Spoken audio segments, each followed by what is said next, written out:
शुभ संध्या प्रिय मित्रों, मैं आपके YouTube स्क्रीन से आपका स्वागत करता हूं। सभी सब्सक्राइबर्स का हाथ मिलाता हूं। खुश हूं कि आप देख रहे हैं, जान रहे हैं और सब्सक्राइब कर रहे हैं और टिप्पणियां दे रहे हैं, लाइक कर रहे हैं। और आज मैं आपको एक और बहुत ही दिलचस्प वीडियो से खुश करूंगा, जिसके बाद जैसा कि आमतौर पर होता है, आपकी जिंदगी पहले और बाद में बन जाएगी। तो दोस्तों, मस्तिष्क की रक्त आपूर्ति सीधे उस मांसपेशी की स्थिति पर निर्भर करती है जो हमारी गर्दन को स्थिर करती है।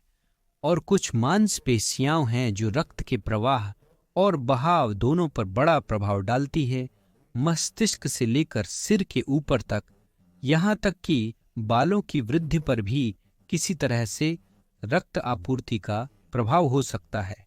और यह माइक्रो सर्कुलेशन है। और ऐसा लगता है कि हम सभी जानते हैं कि हमारे पास गर्दन की लंबी मांसपेशी है, गर्दन की छोटी मांसपेशी है और एक स्टर्नोक्लेडोमास्टाइड मांसपेशी है और एक महत्वपूर्ण मांसपेशी समूह है जिसके बारे में हमने अभी तक बात नहीं की है। ये मांसपेशियां हैं जो गर्दन की सामने की सतह पर गहराई में स्थित हैं। यहाँ दो शक्तिशाली मांसपेशियां हैं, सिर की लंबी मांसपेशी और गर्दन की लंबी मांसपेशी। ये सीधे रीढ़ की हड्डी की सामने की सतह पर स्थित हैं और इसी तरह गर्दन के छोटे विस्तारकों के साथ यहाँ वे पीछे हैं। आप सभी ने इसे अच्छी तरह से पहचाना है ना? अभी भी सामने के हिस्से में यहाँ पर पहले कशेरुका और गुदा की हड्डी के बीच एक समान मांसपेशियों का समूह है। वहां एक सामने की सीधी मांसपेशी है जो गर्दन के छोटे विस्तारकों की विरोधी है और उनके बीच संतुलन होना चाहिए। जब हमारी गर्दन के छोटे विस्तारकों की लोच खो जाती है तो इस मामले में गुदा नस पर दबाव का खतरा बढ़ जाता है।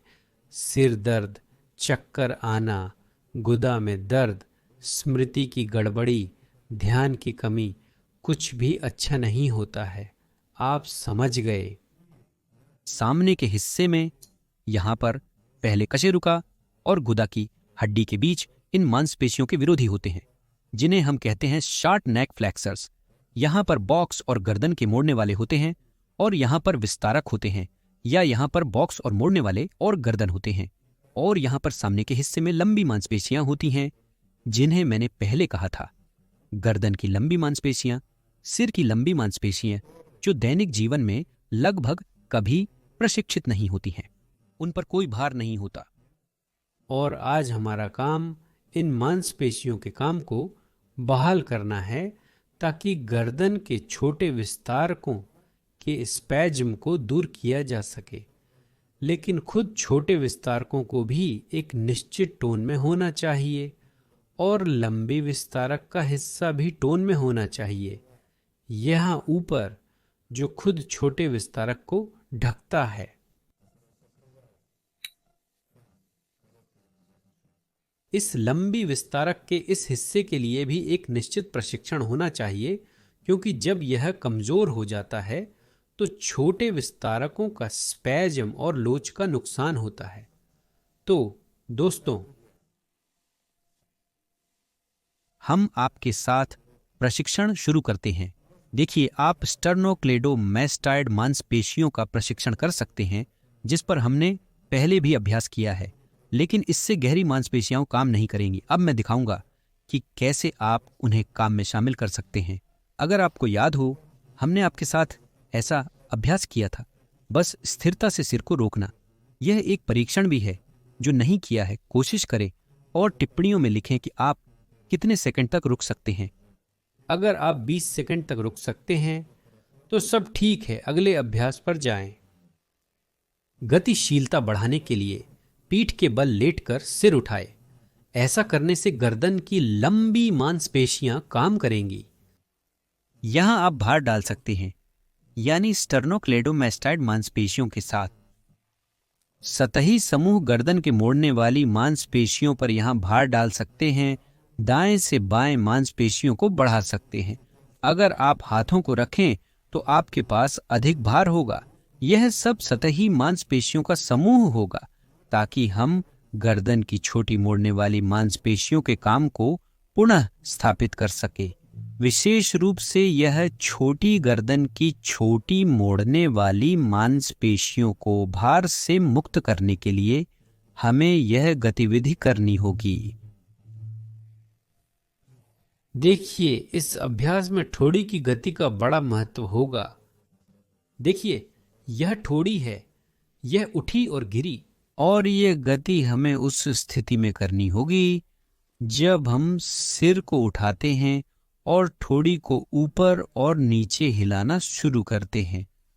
और इस स्थिति में आपके सिर को स्थिर रूप से पकड़ने वाली स्टर्नोक्लीडोमास्टॉइड मांसपेशियों के अलावा गर्दन के सामने के हिस्से की गहरी मांसपेशियां काम करना शुरू करती हैं, जिसमें यह छोटी मांसपेशी भी शामिल है, जिसके कारण आपके पीछे की मांसपेशियों में ऐंठन हो सकती है। यदि आप यह व्यायाम पहली बार कर रहे हैं तो इसे करना मुश्किल हो सकता है और शुरुआत में 10 बार दोहराना भी संभव नहीं हो सकता है। 5 बार दोहराने के बाद समय के साथ आप इस व्यायाम को कर सकते हैं जब आप सिर को झुकाते हैं, न कि उठाते हैं बल्कि सीधे झुकाते हैं। इस स्थिति में यह आपको थोड़ी अधिक गति करने की अनुमति देगा और यह सभी मांसपेशियों के लिए एक अच्छा प्रशिक्षण होगा। इसके अलावा इसका एक सकारात्मक प्रभाव यह है कि दूसरी ठोड़ी गायब हो जाती है, इसलिए सावधान रहें। इस व्यायाम के बारे में डॉक्टर शिशोनिन से न कहें, क्योंकि वह अपनी दूसरी ठोड़ी की परवाह करता है। लेकिन अगर वह इसे करना शुरू करता है तो शायद वह भी इसे खो देगा। वह शायद आधा किलो बेकन खाना बंद कर देगा, जैसा कि उसने खुद बताया था। यह मैंने वीडियो में नहीं बनाया था। तो दोस्तों, यह व्यायाम हमारे सामने की गहरी गर्दन की मांसपेशियों के लिए है। अब हमें इसमें पीछे की सब ऑक्सीपिटल मसल समूह की मांसपेशियों पर भी जोर देना होगा ताकि रक्त प्रवाह में सुधार हो सके। यहाँ अगर आपको याद हो, हमने गर्दन के लंबे विस्तारक पर व्यायाम किया था, जहाँ हमने स्थिरता से गतिशीलता में काम किया था ताकि गर्दन के छोटे विस्तारकों और गर्दन के लंबे विस्तारक के ऊपरी हिस्से पर जोर दिया जा सके। यहाँ आप ठोड़ी की गति का भी उपयोग कर सकते हैं। तो यदि हम आपके साथ सिर और गर्दन को कंधों के सापेक्ष हिलाएंगे तो हमारी गर्दन का लंबा विस्तारक काम करेगा। यदि हम आपके साथ ठोड़ी को गर्दन के सापेक्ष हिलाएंगे तो इन मांसपेशियों का ऊपरी हिस्सा सक्रिय होगा। यहाँ 2 विकल्प हैं। या तो आप अपने हाथों को सिर के पीछे रखते हैं और इस स्थिति में आप सिर को हिलाते हैं, यानी ठोड़ी को देखते हैं। काम करता है, नीचे जाता है, उठता है, नीचे जाता है, उठता है। आपको विशेष रूप से गर्दन के पीछे की सब ऑक्सीपिटल मांसपेशियों पर भार महसूस होगा और यहाँ हाथों को ज्यादा दबाने की जरूरत नहीं है। बस हाथों का वजन इस व्यायाम के लिए पर्याप्त होगा। अगर आपने कभी नहीं किया है तो आप काफी अच्छा भार महसूस कर सकते हैं। ये मांसपेशियां आपको थका देंगी।